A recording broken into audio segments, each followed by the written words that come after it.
बिस्मिल्लाहिर्रहमानिर्रहीम। किस्त नंबर 21।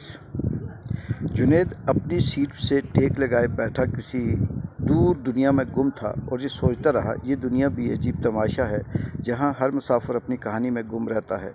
जुनैद भी इन्हीं राहों का मुसाफिर था जो अपनी ही दुनिया में खोया हुआ था। गाड़ी आस्ता आस्ता अड्डे से निकली और वो खामोशी से बाहर के मंजर को देखते हुए माजी और मुस्तकबिल के दागों में उलझता रहा।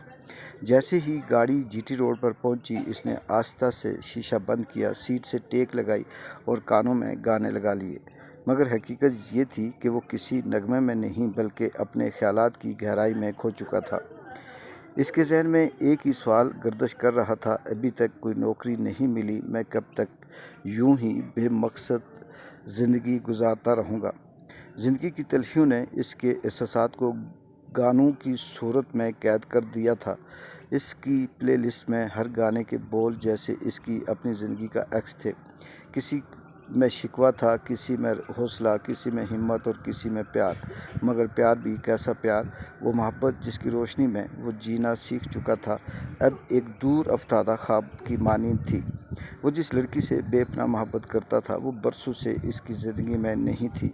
3-4 साल बीत चुके थे मगर ना कोई ख़बर, ना कोई राब्ता।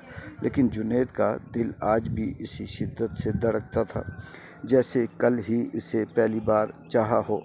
इसने अपने दिल को समझा लिया था कि अब वो इससे तभी मिलेगा जब वो ख़ुद को किसी बेहतर मकाम पर देखेगा, जब वो अपनी दुनिया संवार चुका होगा। यही सोच थी जो इसके हर गाने में झलकती थी। इश्क, जुदाई, मुश्किलात, हर धुन, हर बोल इसके दिल की तर्जमानी करता था।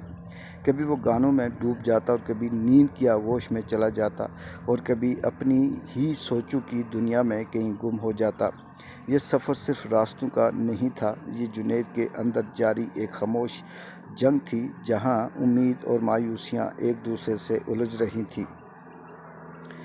ज़िंदगी के इस बेरहम सफ़र में अगर जुनैद को किसी चीज़ से उम्मीद थी तो वो सिर्फ़ और सिर्फ अपने रब की ज़ात थी।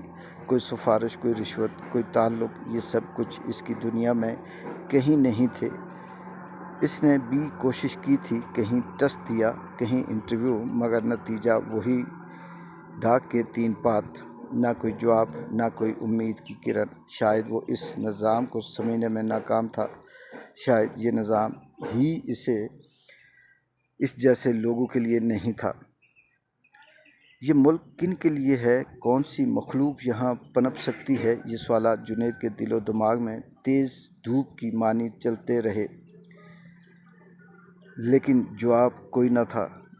बस एक ना ख़त्म होने वाली कश्मकश थी। वो सोता तो भी इन्हीं ख्यालों में, जागता तो इन्हीं सोचों में, और गाने सुनता तो हर बोल में अपनी कहानी देखता।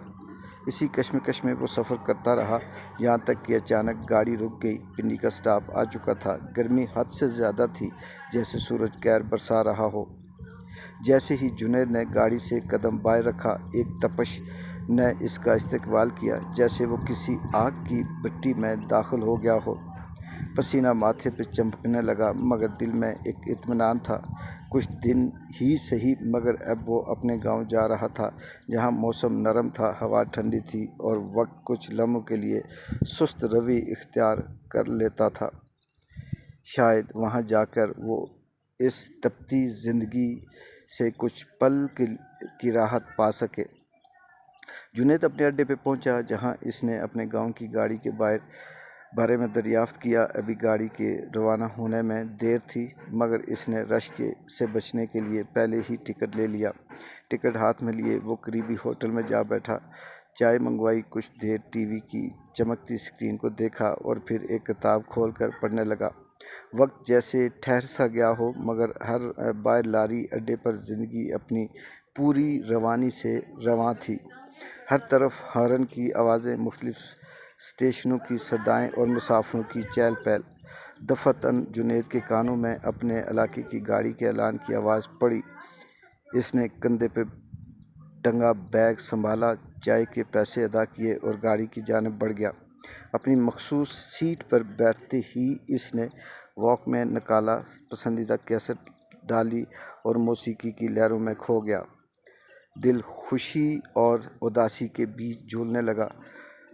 خوشی اس بات کی کہ وہ ایک طویل مدت کے بعد اپنے گاؤں جا رہا تھا، اور جہاں ٹھنڈی ہوائیں، بہتے چشمے، سرسبز کھیت اور بچپن کی یادیں اس کا انتظار کر رہی تھیں، اور اداسی اس بات کی کہ چند دن بعد اسے دوبارہ اسی مصروفیت اور بے کیف زندگی میں لوٹنا تھا۔